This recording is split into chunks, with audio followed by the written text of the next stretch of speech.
Greetings students. In this lecture, we'll discuss functions and limits.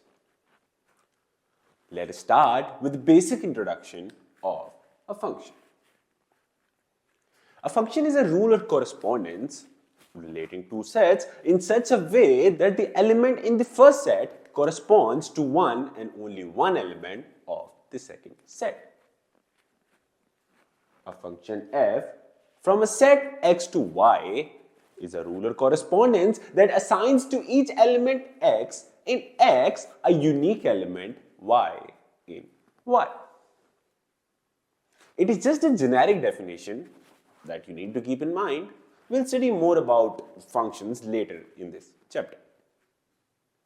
Let's now move on to the notation for a function.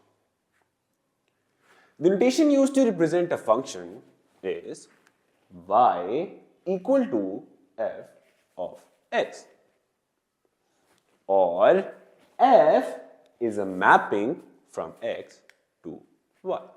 Now in this notation, x is called the domain and x is called the independent variable of f of x, that is, x does not depend on y.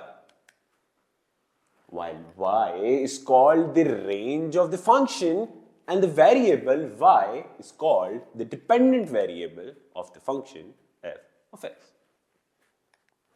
Moving on, we have the graph of a function. If a vertical line intersects a graph, in at most one point, it is called the graph of a function. Graph of a few functions are given on your screen. Next off, we have piecewise function. Such functions which are defined by two or more rules are called piecewise defined functions. A few examples of piecewise functions are given on your screen. Well, that's all from us in today's lecture.